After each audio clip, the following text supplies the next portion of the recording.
This is your professionals and animal lovers show, and that is my Long Island Railroad train. I have my own train, everybody, and I have to call it out because I just heard it. I bought these great blackout curtains, you call them, and they don't black out the noise. They just black out the light. So chugga chugga choo choo. Val, what's up? I want to just start the show, and the train shows up. So Valerie, what's up? How are you? I want to tell everybody a story, but how are you? So I am completely fantastic. And I just had Phoebe here and now she vanished. It's like she knows when I want to introduce her and she's still camera shy. So She'll come back. She'll come back. They always come back, especially when you feed them. They always come back. And so our friends who are on the screen with us today, they have a lot of small furry little creatures with them too. Because I just saw Jayne. I saw you dancing, and then I saw you looking around. So I know there's some characters in the There's room. a lot of action going on here that you can't see, but we'll show you eventually. We will, because we can move that. We'll move that camera around as we proceed, right? Mm-hmm. We sure will.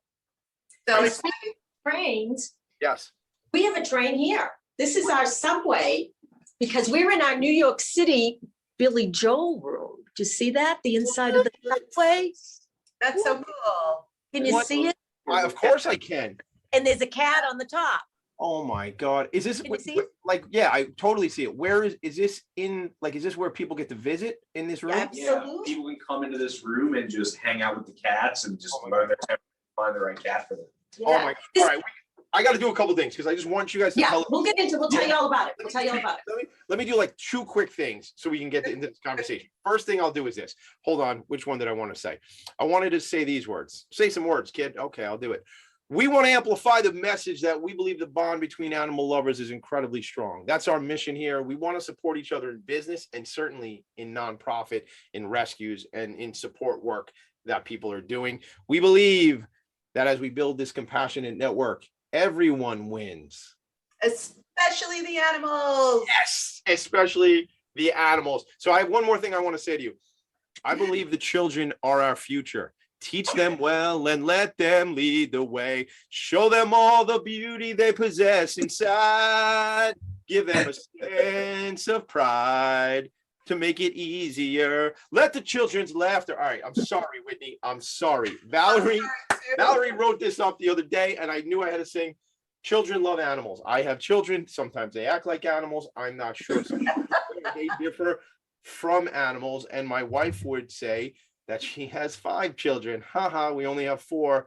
You get it. That's the deal. I'm the 5th child, and sometimes she's unfortunately cleaning up after 5 of us, and I have to fix that. But children love animals, whether they are animals or not. They still love them. They love to look at them. This is Valerie wrote this. Pet them, hold them, love stories about them. One of my sons always says this, and I joke with him. I'm actually trying to convince him to have his own YouTube page.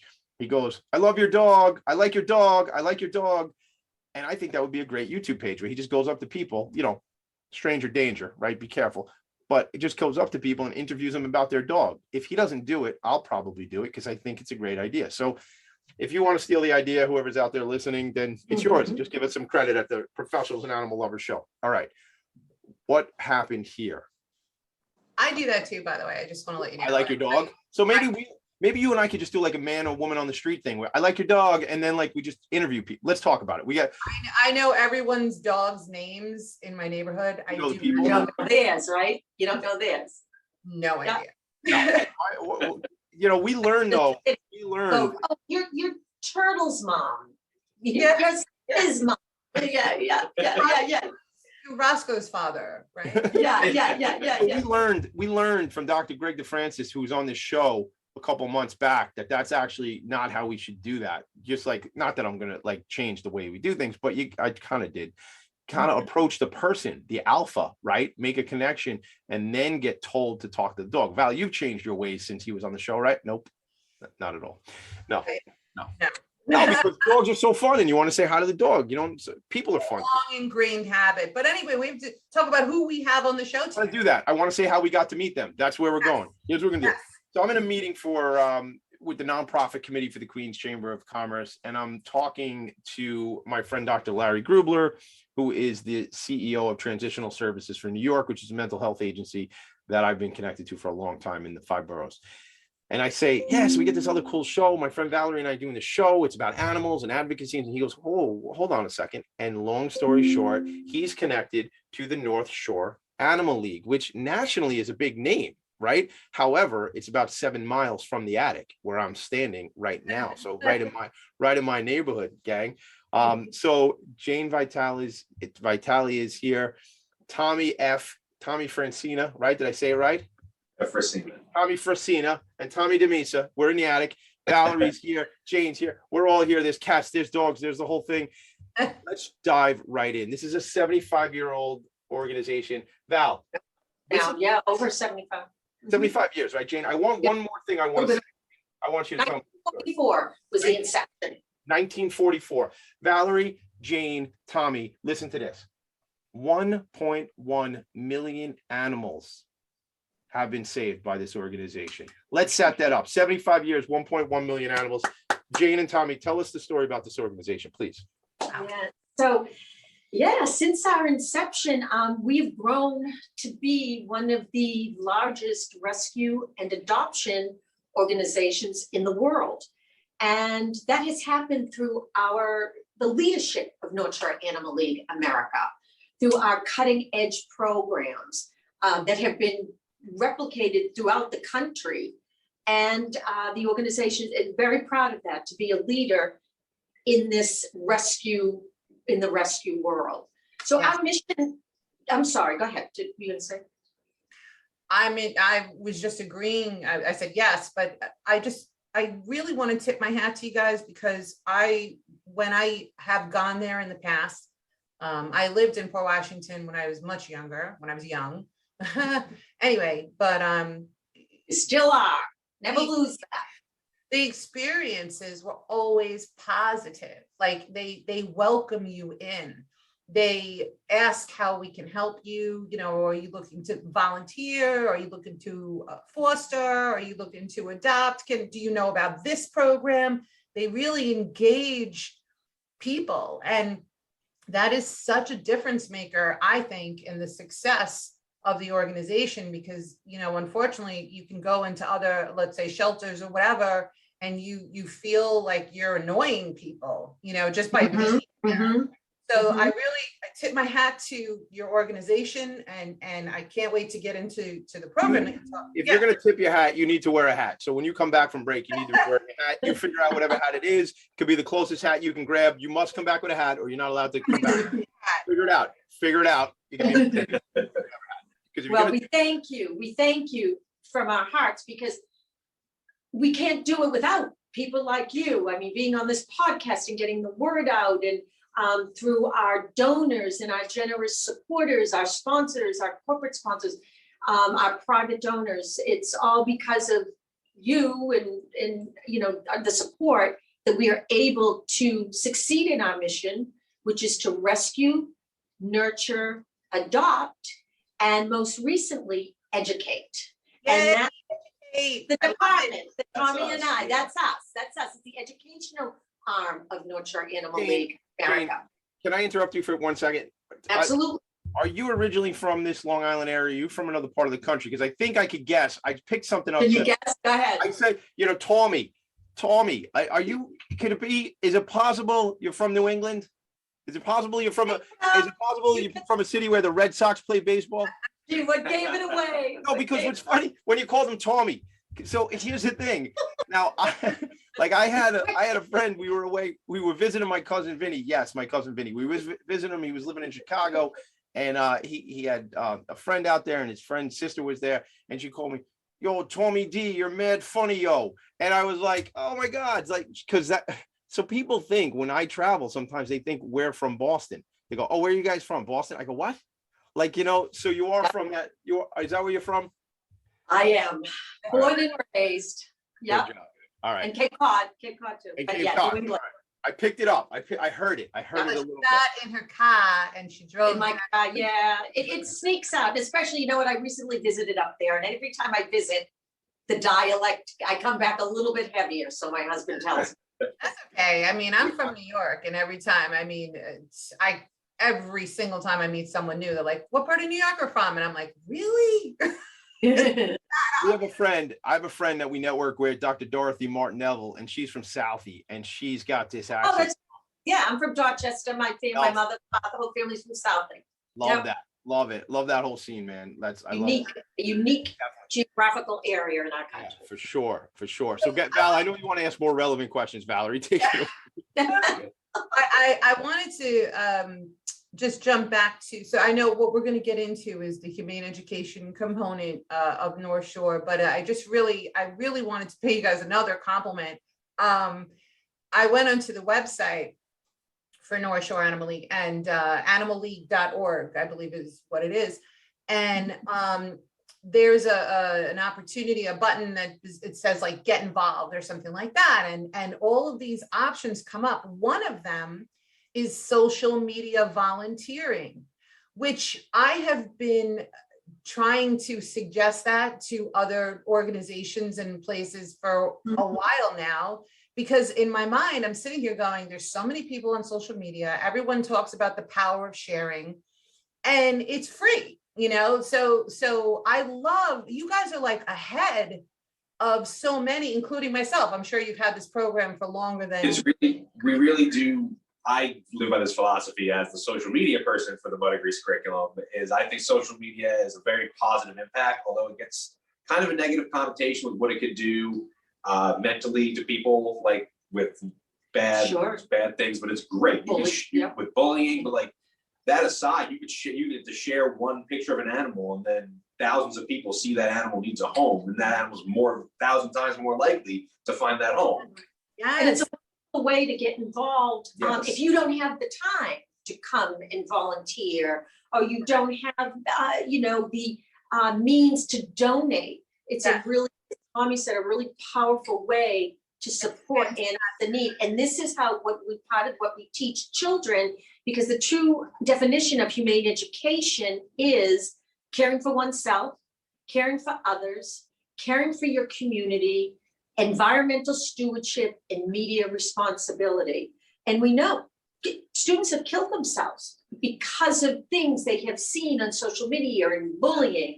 And the negative power social media has is really devastating. And we did this thinking, this was created. We talk about the world we've never been as connected before, but we've also have not been as isolated because of it as well. Right. It really makes you feel isolated. And of course, we're trying to teach these kids to critically think, because to read your Facebook page and think you're getting the news is wrong, because there's the algorithm. They're only going to give you the news according to what you're looking at. So you're only seeing the way you're thinking at the time, when we want kids to learn to think outside of themselves, take perspective taking. We're going to leave it there for 1 second. But this is what we're used to seeing. We're used to seeing this, right, Jayne? Everybody like this, right? Not up like this. This is how we make relationships, as we see each other. So we'll talk about that. We're going to talk about humane education. I challenged you, Valerie, so I had to go get one. If we're going to start tipping our hats, we got to wear a hat. You can't tip something you're not wearing. So yeah. Look, I'm Tommy D. This is the Professionals and Animal Lovers Show. We will be right back. North Shore Animal League. Jayne is here. Tommy F is here. Tommy D is here. Valerie's here. There's dogs. There's cats. There's cowboy hats. We'll be right back. I gotta go buy a hat. You a business owner? Do you want to be a business owner? Do you work with business owners? Hi, I'm Stephen Fry, your small and medium-sized business, or SMB guy, and I'm the host of the new show, Always Friday. While I love to have fun on my show, we take those Friday feelings of freedom and clarity to discuss popular topics on the minds of SMBs today. Please join me and my various special guests on Friday at 11 a.m. on talkradio.nyc. Are you a conscious co-creator? Are you on a quest to raise your vibration and your consciousness? I'm Sam Leibowitz, your conscious consultant. And on my show, The Conscious Consultant Hour, Awakening Humanity, we will touch upon all these topics and more. Listen live at our new time on Thursdays at 12 noon Eastern Time. That's The Conscious Consultant Hour, Awakening Humanity, Thursdays, 12 noon on talkradio.nyc.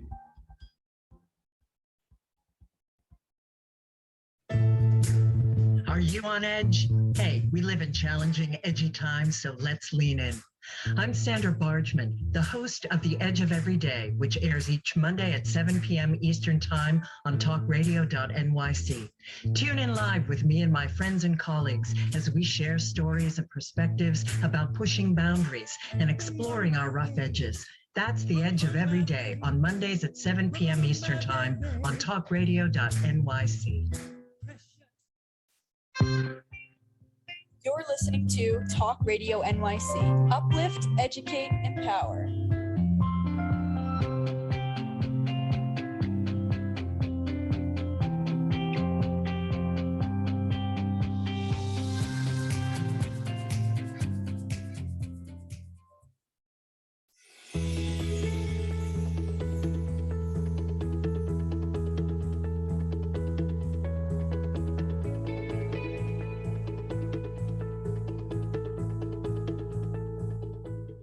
I wasn't going to stop sharing my screen right away, but then I saw you with the hat and I said, oh my God, she did it. Woo, baby. All right. So what's up? What's up, Val? I feel really okay. Getting back to what you guys were talking about with the social media, it's very yin and yang, and it reminds me of how that expression that every action has an equal and opposite reaction, you know. And you're right, it is very pronounced that there's a lot of pluses on social media, and then of course there's a lot of negatives. But I think what you guys are doing is encouraging, you know, young minds to really grasp the concept of empathy and compassion, not just to animals, which is phenomenal, but also to others. So I just love what you guys are doing. I'm a fan. Well, thank you. And it is, we are unique. There aren't many organizations have actually dropped the educational piece because it's very difficult to fundraise to keep that going, you know. So thank goodness our president and our senior VP is very much behind this and will not let this go because it is part of our mission. And how are you going to change the world unless you educate? That's the key. That's the key, is to educate. So we do it by bridging social emotional learning, teaching emotional intelligence, resiliency, which is so important more than ever today. That is such a critical skill to learn. And then cultivating empathy. And as you know, and as you stated in the beginning, what better way to do that than that human-animal bond that's very powerful. And of course, we do it through the lens here at Nurtural Animal League America, through the Mutt-i-grees program, via the lens of the rescue pet. Okay, so hang on one second, because I don't know if people are getting all of that, but the program is called Mutt-i-grees. And it's a play on the word pedigrees. Right. We wanted to elevate the importance and the status of shelter pets. Because as you know, there's this stereotype, which is what we're about, is breaking stereotypes too, right, Tommy? But there's that stereotype of shelter pets that, dirty, not desirable, right?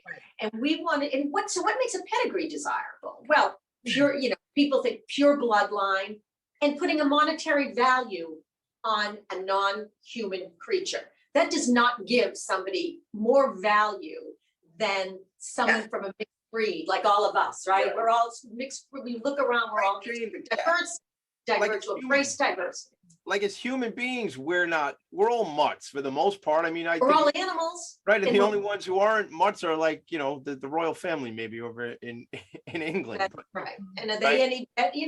I don't know. I get myself in enough trouble. I got to be careful. The royal family might get upset with me. They might be listening. Mutt-i-grees, I love a play on words. I always dig a play on words. But I want to talk about a mutt for a second. I was showing something before I saw my friend Valerie have the hat on, and I had to come right back to the show. But I was sharing your webpage, animalleague.org. Thank you. Yes. I saw Alice. Alice is no mutt. She's beautiful. She must be, I don't know. But did you guys see Alice? I'll share Alice again when we go to break. People brown. She looks like a pit mix. Well, we rescue from puppy mills, which are Yes. And what's also what makes me nuts though is that the designer dogs, that have been invented and crossbred, those are mutts. A Cavapoo, a golden doodle, or whatever, Bernie doodle, they're just constantly coming out with more and more crossbreeding. Right. That's a mutt.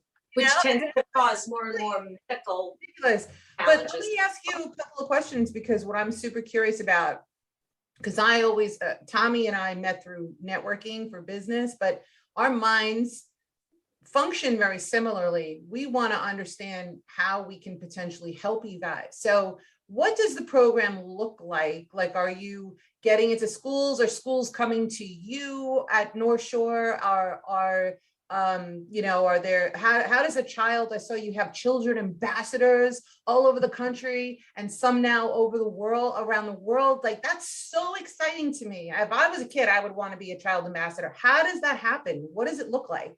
You want to talk about that? Yeah, Tommy? so we have relationships with a ton of different schools. We go into schools in the city. We currently are going just to one because of with the pandemic and everything. We've been going to this one school in the Bronx. We've been just developing a relationship with the students there. It's been awesome. Before the pandemic, kids would come here and do internships. Students would come here on campus and they would work in the medical center. They'd be in the operating room because they have an interest in becoming like a vet or a vet tech. They have interest in becoming a veterinarian, exactly. And we show them all the jobs you can do in a shelter. It's not just being a veterinarian. Right.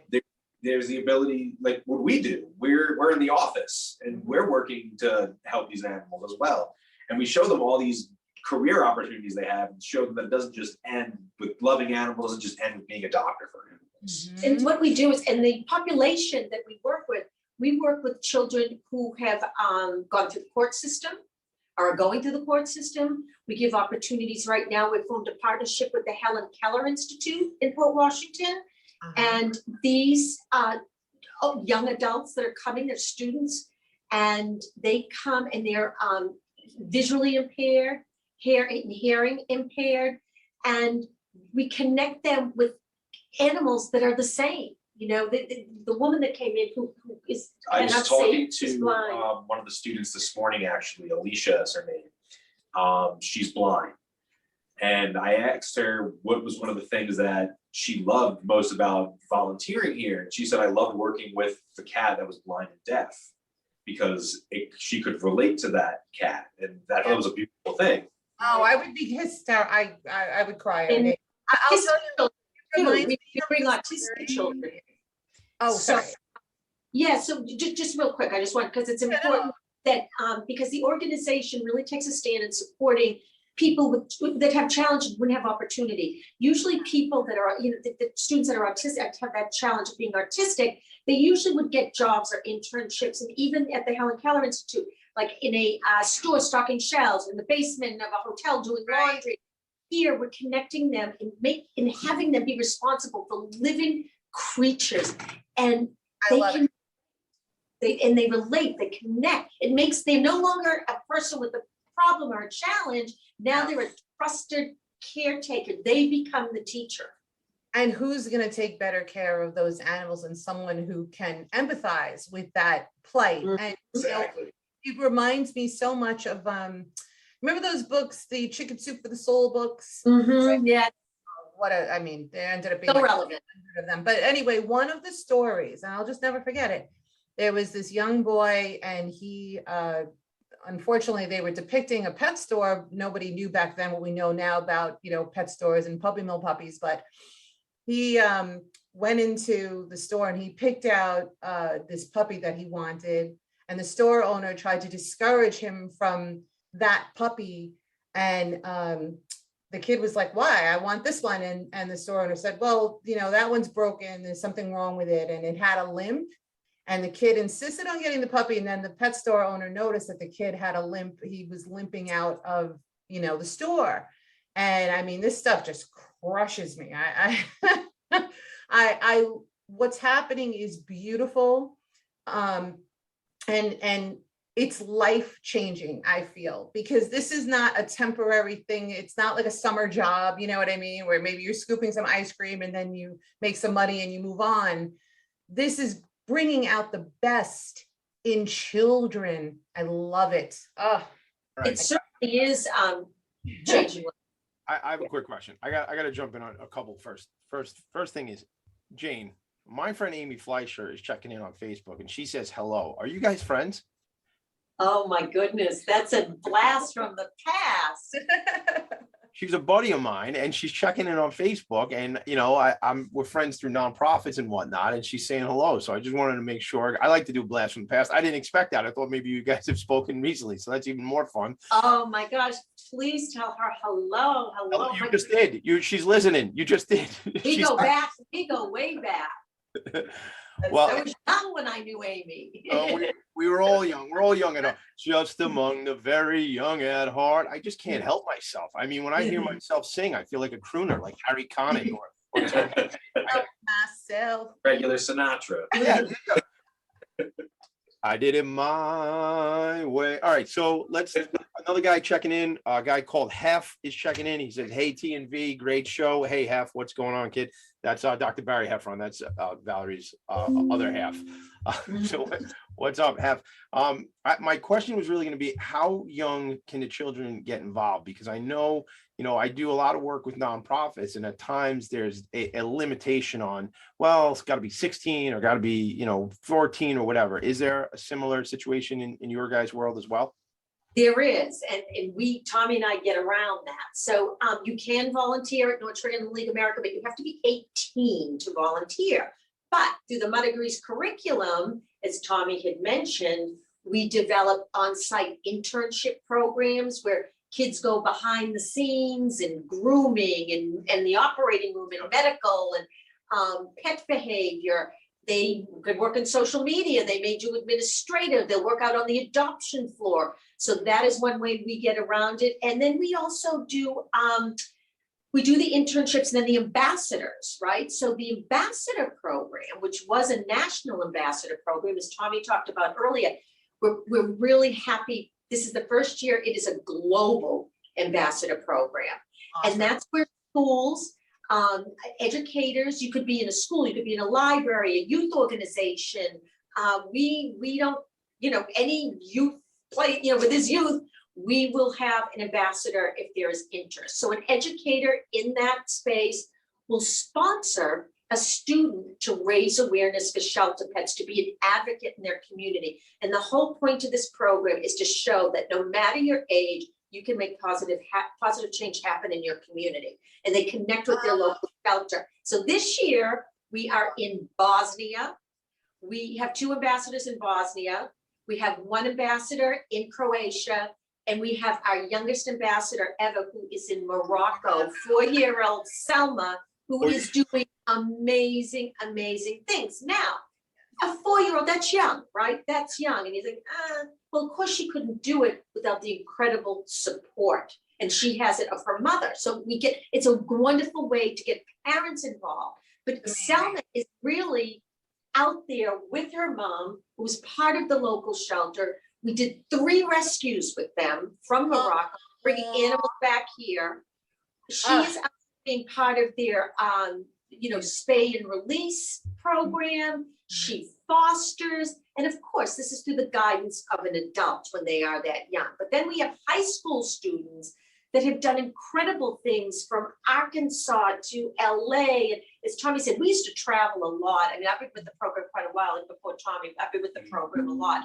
But we would be in LA supporting them out there. Oklahoma, we have incredible high school students, and throughout the country. Let's leave it here for 1 minute. I want to take a quick break, all right, because we got to run. Okay. We got to sneak away for a break. When we come back, Amy Fleischer says 2001-ish, so that's 21 years ago. So she's putting it out there. It's out there on the internet, so I had to say it.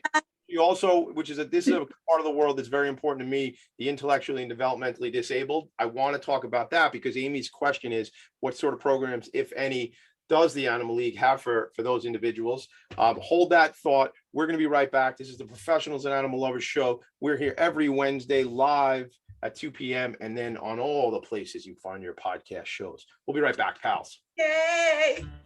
I am Joseph Franklin McElroy, host of the new podcast, Gateway to the Smokies. It airs on talkradio.nyc every Tuesday night from 6 p.m. to 7.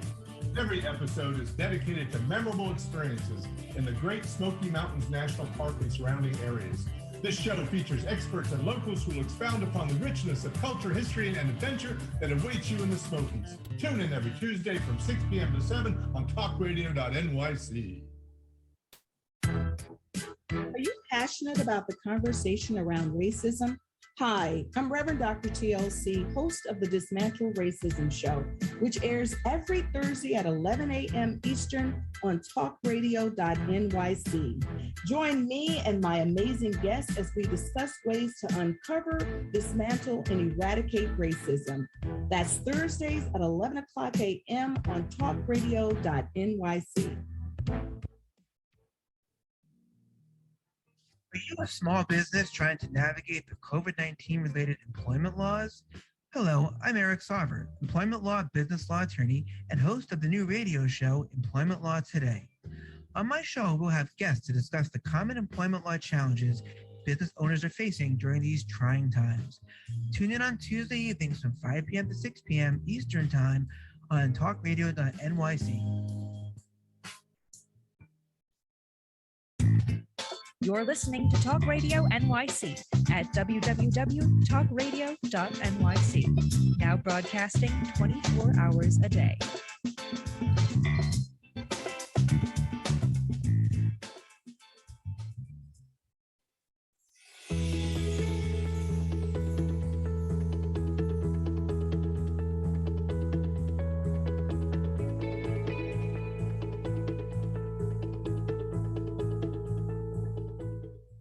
And we're back. We're feeling extra silly in the attic today. I'm Tommy D, the nonprofit sector connector guy, and we're doing nonprofit here. And I'll tell you what's fortunate for me in this world. This is the Professionals and Animal Lovers show, not philanthropy and focus. That's the other show I do. But every time I do a program, my kids say, "Hey, who's going to be on the show?" So who are you interviewing, Dad? Who's going to be on the show? And when I get to tell my kids, but especially my older son, that there's this opportunity for him to be an ambassador, the guy I was talking about in an earlier segment, I like your dog, that kid, this is like right up his alley. He and I did a day of service at a friend of ours, Camp Happy Tales, which is in Queens, which was Regina Mendoza, who was one of our first guests on our first ever episode here on the Professionals and Animal Lovers show.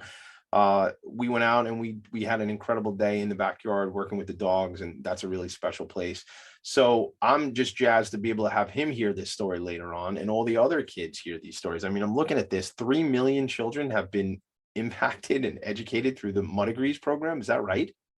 Yes, so we are in over 5,000 schools and libraries across the country, but now we're happy to add the 3 countries I previously mentioned, Bosnia, Croatia, and Morocco.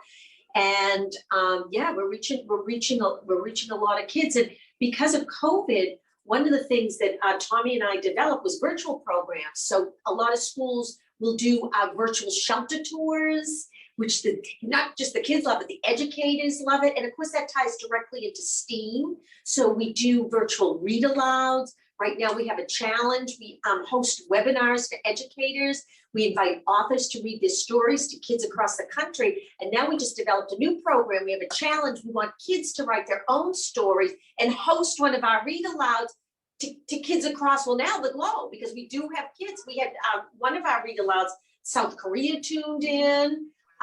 We've had Guam involved. Who's reading and what type of books are they reading? Because I have a friend who writes children's books to be read to animals. So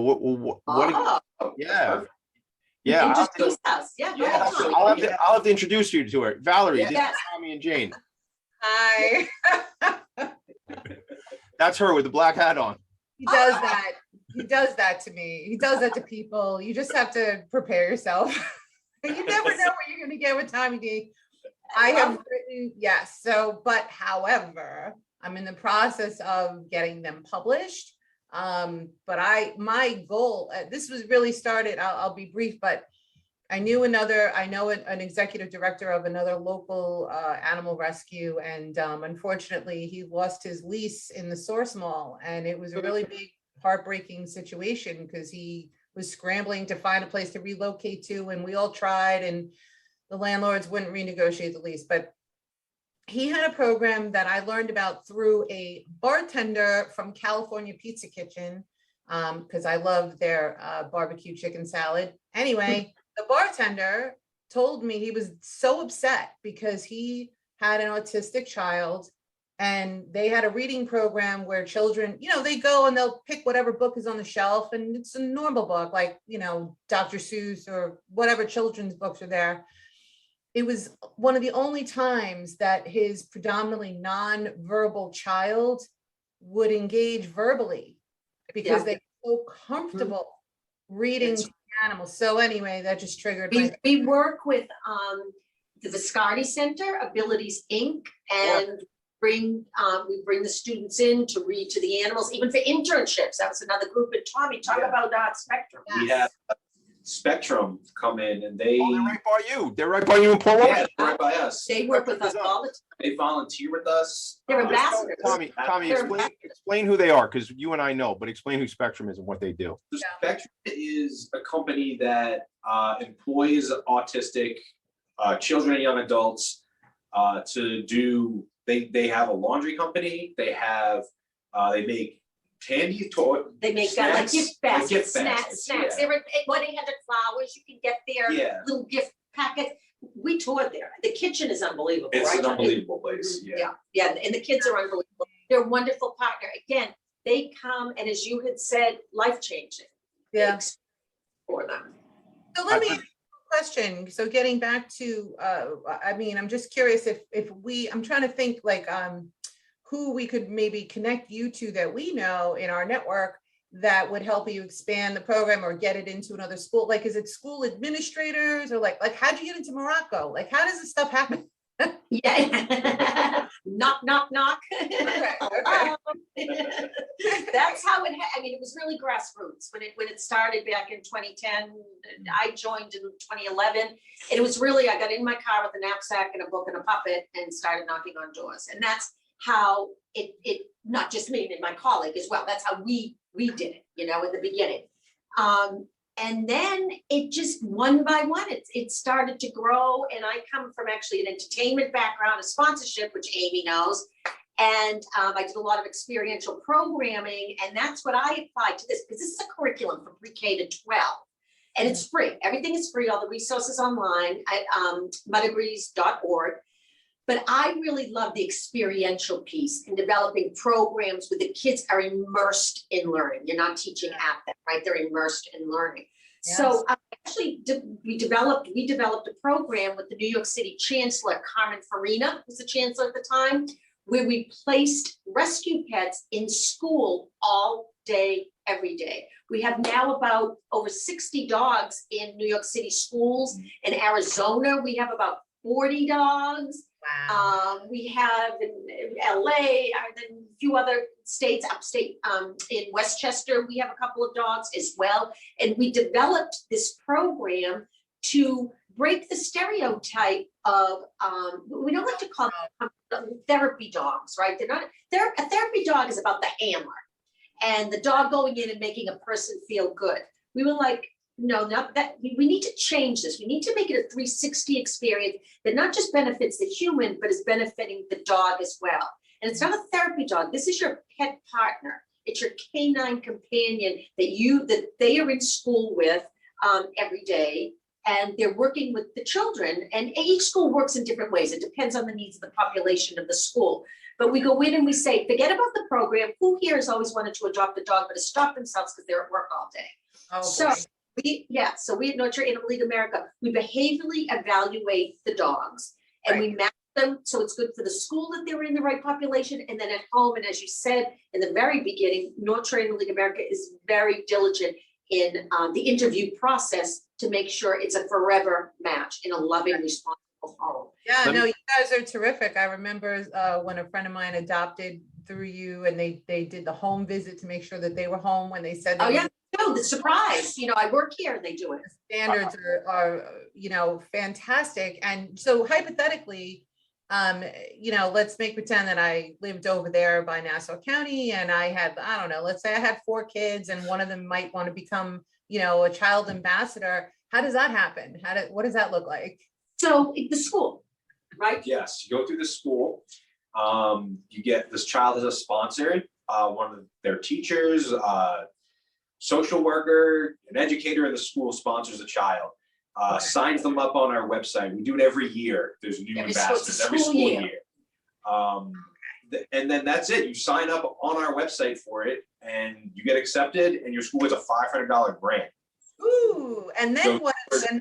Support you in your efforts, obviously. So it's a service learning experience, different than community service, right? Very different than community service. So the children have to identify, they connect with their local shelter, or even their voice. The idea can be this, what they want to do to raise awareness for shelter cats. They identify a need, they tactics to execute, they execute, and then they come back and then they discuss, were we successful? Where could we be better? If we were successful, what's the next step? So it's not community service, which has kind of a bad connotation, right? People who break the law, community service.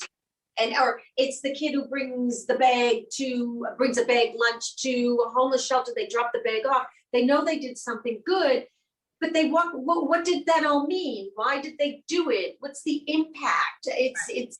It's 360. So by wrapping a curriculum around the experience, it's a 360 experience where they begin to understand what it is, right? To break barriers, to break down stereotypes. I'm sure you guys have seen on I believe it's the Dodo, but there's that young little boy. I think when he first started, maybe he was like 6, and he would go into shelters and he would promote, a certain dog. And he's gotten, now it's been several years. I think he won like a humanitarian award as a child. And I mean, he's responsible for hundreds of dogs getting adopted with his cute little videos. It's amazing. And it's people who listen to a kid sometimes before they'll listen to an adult. When they see children taking to the community and having a voice and advocating. Oh, it's beautiful. They're a wonderful mouthpiece to change this world. I got to interrupt. I got to jump in real quick because we do need to take a quick break. When we come back, first things first. I need to know this whole connection with Viscardi. Lauren Marzell's a friend of mine. John Kemp has been on my other show, Philanthropy in Focus. I love Viscardi. Been connected to them for a long time. I want to hear about Viscardi, Tommy, when we come back. Tell us that story. We're going to have kind of the lightning round. But then you guys promised us that we were going to get a bit of a tour and the iPad was going to be picked up and walked around. We're going to see the Billy Joel train again. And we might see some other furry friends that might show up. Can we make a commitment that that's what we're going to do when we come back? We would love to do that. Yes. So when we come back, we'll start with Viscardi. Give me a minute or two on that. And then we're going to go for a tour, right? You got it. Cool. This is your pals. Your pals. Hurry My up. pals. Yes, hurry up with the commercials. Let's go. All right, go to the commercials. I got to go. Every Tuesday at 4 p.m. Eastern for the Mind Behind Leadership, where we focus on what leadership really means to us and to others. We have practical discussions with the CEOs of some of the world's largest companies, owners of small businesses, and experts in psychology and behavior to get that inside track, what to do, what to avoid, and what really happens. Join me, Graham Dobbin, at the new time, 4 p.m. every Tuesday for the Mind Behind Leadership, here live on talkradio.nyc. Hey everybody, it's Tommy D, the nonprofit sector connector, coming at you from my attic. Each week here on talkradio.nyc, I host a program, Philanthropy in Focus. Nonprofits impact us each and every day, and it's my focus to help them amplify their message and tell their story. Listen each week at 10 a.m. Eastern Standard Time until 11 a.m. Eastern Standard Time, right here on talkradio.nyc.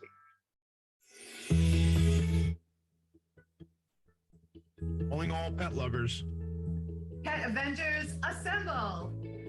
On the Professionals and Animal Lovers show, we believe the bond between animal lovers is incredibly strong. It mirrors that bond between pets and their owners. Through this program, we come together to learn, educate, and advocate.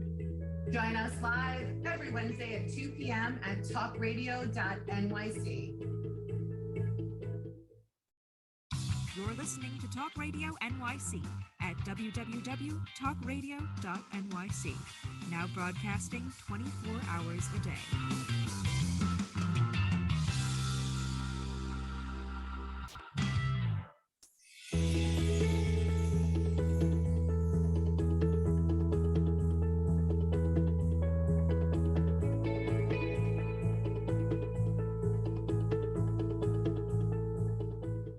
Welcome back to the Professionals and Animal Lovers Show. Hey, Val, do you have your pom-poms? Because nothing happens without a team behind you. You got to give a shout out to my man, Dylan, our newest producer who's producing this show from behind the scenes. Rock out, Dylan. You're doing a hell of a job. Thanks for being there, kid. Appreciate you. Congratulations and welcome to the team. Thank you, D. All right, let's do this. Let's get right back into it. We're talking Viscardi and then we're going on a tour. And I'm in an attic and I like to go other places. So take me somewhere after this. All right. So tell me, Viscardi, really quick, how that program works, if you can. Tommy was going to talk, I think, before, right? I'm actually going to hand it off to Jayne because Viscardi was before my time, before I started. Take it away, Jayne. All right, so we actually work with Abilities Inc., which is under the umbrella of the Viscardi Center. And oh gosh, it was a while, years ago now, God, time flies. But anyway, so the way that we work with them, we started to work with them where we would visit with puppies to their classrooms and we would, again, immerse them in the experience. And some of the things we did would read to the dogs that we brought. They would read to the dogs. They would make posters. We would bring animals that were up for adoption. So the kids would come together and they would make posters. Now you have to realize, and I know this may sound simple, but because you're familiar, you'll understand. And some of these children were nonverbal. Some of them may not want to be touched. They certainly didn't really work together, know how to cultivate cooperation and working together in groups, right? So we would give them a task of making a poster for the animal. We were in a classroom that was glass. It was all glass. So if you walk by, you could look in and see what was going on. We had a teacher walk by. We had the kids. So one of the kids, he couldn't even write, but he could type. So one of the kids would shout out words like rescue. So they would do this big poster. They would get the photos offline and print them of the animal that was in the room. They would shout out things like love me, care for me, adopt me. And he'd be typing them and then someone else was gluing it. So they were working together on this project. An outside teacher walked by who worked with the kids. She came in, she was crying. I'm about to cry. Because she said, I have never, I'll stop to go, I have never seen, I'll send you a video. I'll send you a video of the experience. It's one of the videos I think I may have sent you. But she said, I've never seen this happen before. And it's all because of the animal, right? It's all because we're not doing anything. We're just messing, we're guides. We're just guiding. It's because of the animal and the power of that human-animal bond.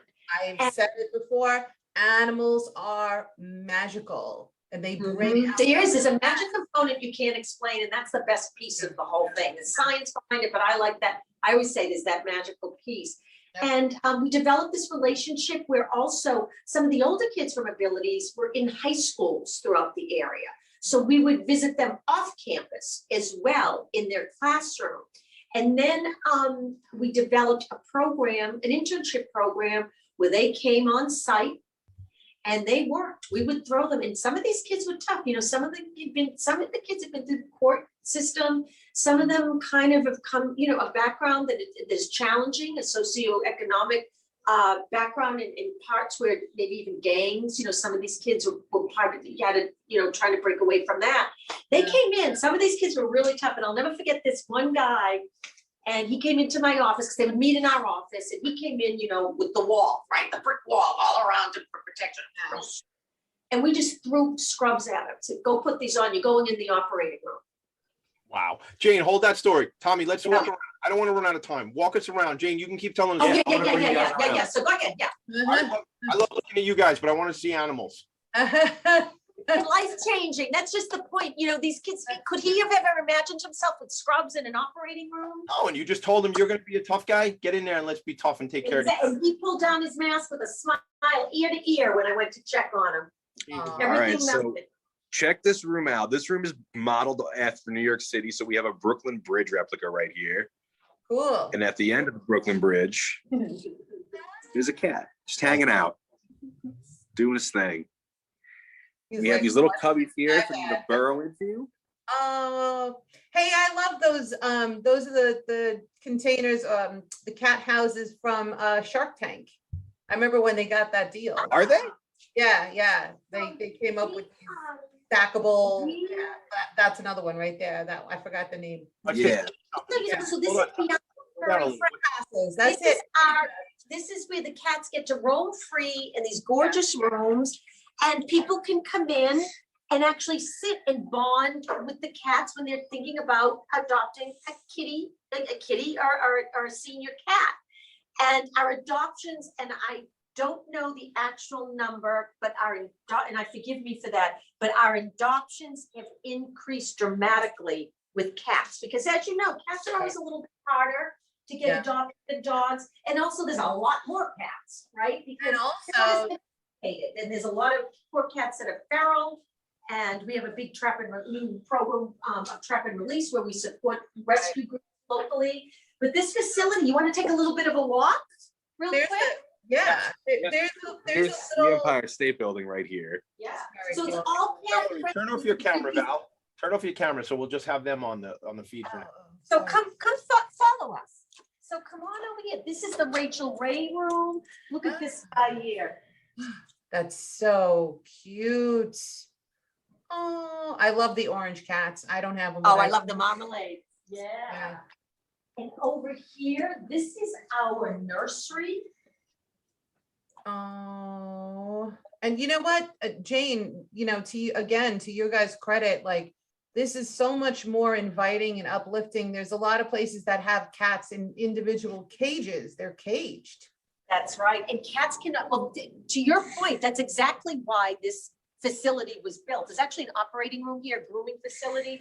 Beautiful. This room was built because cats do not do as well as dogs do in that area, because they aren't as domesticated as the dogs. And here they get to live in this, roam free environment, which is really wonderful. Bunch of 2 minutes. Wonderful kitties here, Tommy. All of these kitties are up for adoption. How cute. You know, Valerie, you're lucky you're not here. You probably on the island, you probably would have adopted one of these right here on the show. I would have taken the orange one. Right out of that. We just did a big rescue too. We just did a big rescue, but they're all in getting spayed and neutered. I love it. And that's I've seen something similar. If you could go backwards just for 1 second, Tommy, I'm sorry. Back. Oh, hey. Oh, yeah. So right there, stop. Is that the litter area? Yes. Down there, yes. Yeah, I've seen that at a kitty cafe. I think it's such a brilliant, way to encompass it, and it's not, it's not an eyesore, basically. Hey, cutie pie. Hi. Look at these eyes. Oh, there's two. There's two of them in there, yeah. And we have over 300 volunteers. We couldn't do it without our volunteers. We can't do what we do, and we have to be careful here. Hello. Oh, look at Tour for Life. Tommy, show this shirt, Tour for Life. So this is our annual big event that starts. It goes from beginning of March to the end of April, where we connect with shelters across the country to get animals adopted. And we support them with marketing materials. We get them media. And it's really, really awesome. And our mobile units used to go out and travel the country simultaneously, east to west, north to south. And as you can see, they're cleaning here. Let's sneak down here maybe and see what's going on in here. While you're sneaking, I need to ask you a question because we have to end shortly. But I know a business owner in the area, and I know that she has done adoption drives in the past. I believe she did one with you guys, but are you able to do that with, do you have like a mobile adoption ability if someone? Yes. Okay. Yes, we call them our shelters on wheels, and that's our offsite department. And we do events with corporate sponsors. We do events in high traffic areas to attract families and adopters. You can see the facility. It's really beautiful, and it's warm and welcoming, and it's a great place during the day. If you get a little stressed out, you need a little downtime, you come in here and see the kids. Jayne, tell us how, maybe Tommy wants to show himself again too, so we can see you guys and say goodbye, because tell us how to connect. Oh, she's running, she's on there loose. So thank you for the tour. Tommy, thanks for being the cameraman now. Appreciate it. No problem. There he is, Tommy's back.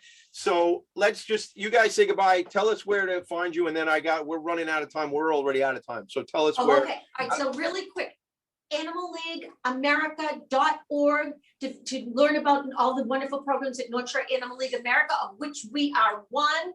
Tommy, where do you find us? You find us at Mutt-i-grees.org, Muttittigrees.org. And then on social media, on Instagram and Twitter, we're at Mutt-i-gree, no S, Muttittigree. And then on Facebook, we're facebook.com/the Mutt-i-grees curriculum. And you can also find us on the North Shore Animal League America page under Educate. And if you can't find them, you can find us, PALShow. That's Valerie. I'm Tommy D. You guys, Jayne, Tommy, thanks for being here. Oh, thank you. From our archers, thank you so much for your Love you guys. I don't think there's ever been two Tommies in the attic. empathy, resiliency, everybody. Compassion. Empathy. Mutt-i-grees.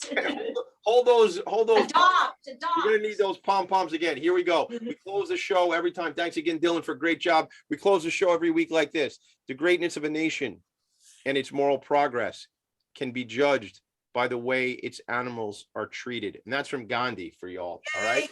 Gandhi. Jay Gandhi. I'll see you guys later. Thank you so much. Have a great day. Bye.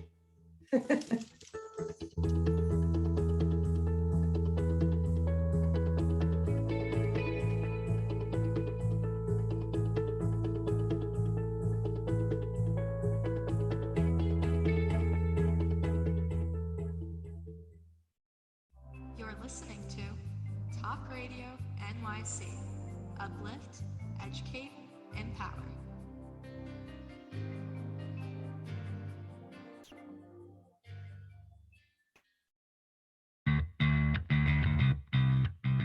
Are you a business owner? Do you want to be a business owner? Do you work with business owners? Hi, I'm Stephen Fry, your small and medium-sized business or SMB guy, and I'm the host of the new show, Always Friday.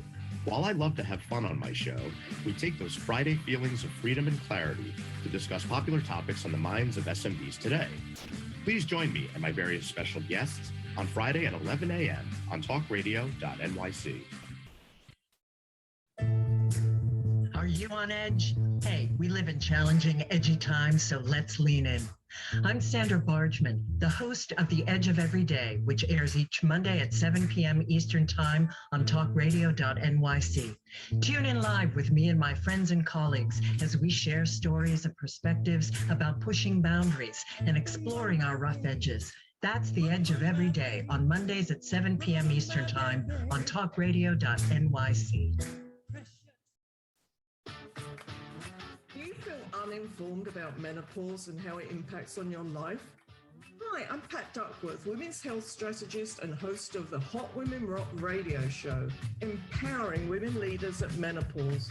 Join me every Thursday at 10 a.m. Eastern Time, 3 p.m. UK time on talkradio.nyc for interviews with inspirational women who will share their top tips to rock your world.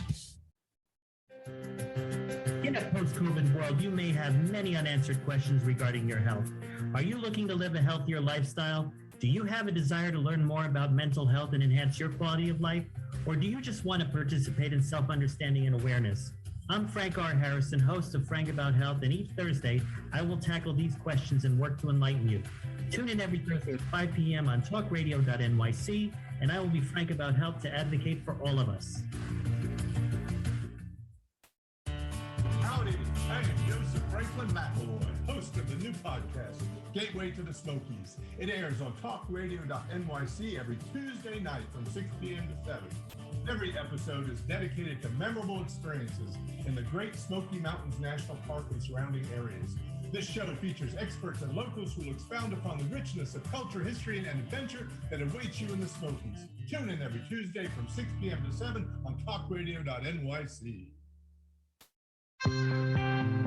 You're listening to Talk Radio NYC. Uplift, educate, empower.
She's never gonna let us.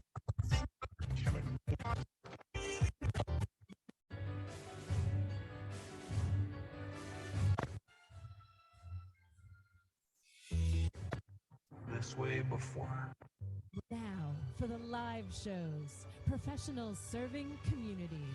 TalkingAlternative.com.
This is your professionals and animal lovers show, and that is my Long Island Railroad train.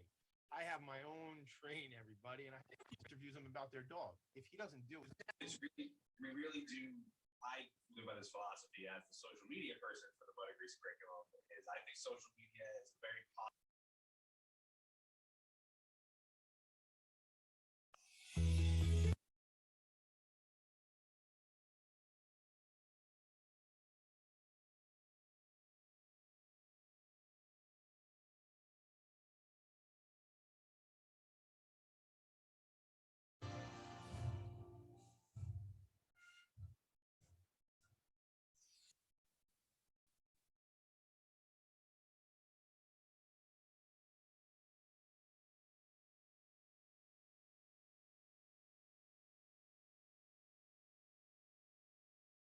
Host of The Edge of Every Day, which airs.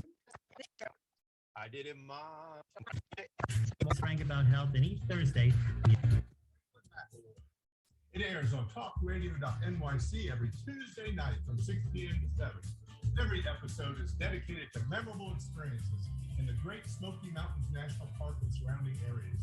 This show features experts and locals who will expound upon the richness of culture, history, and adventure that awaits you in the Smokies. Tune in every Tuesday from 6 p.m. to 7 on talkradio.nyc.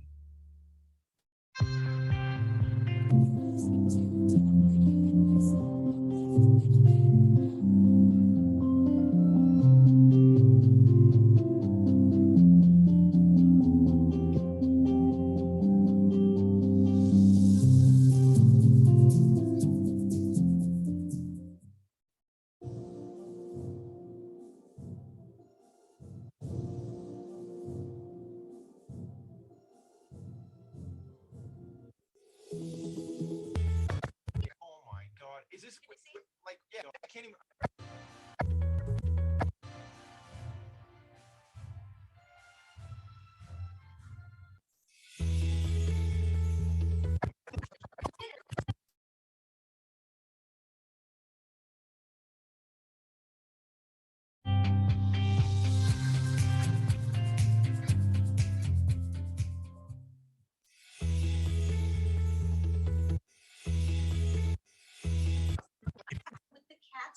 On Talk Radio. Empower.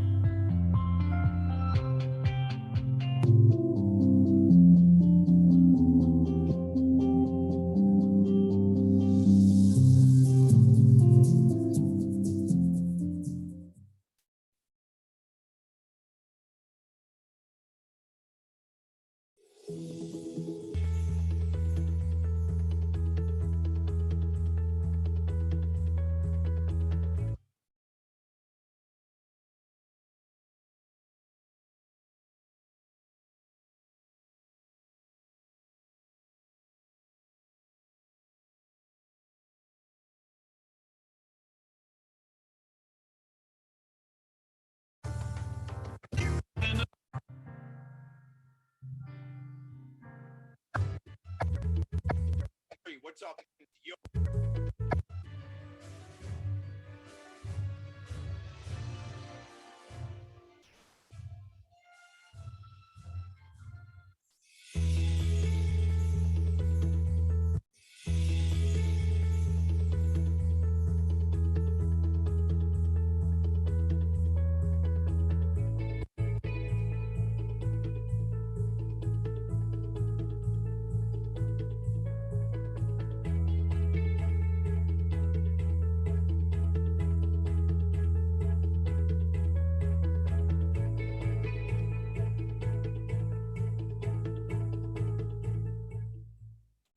This is your Professionals and Animal Lovers show, and that is my Long Island Railroad train.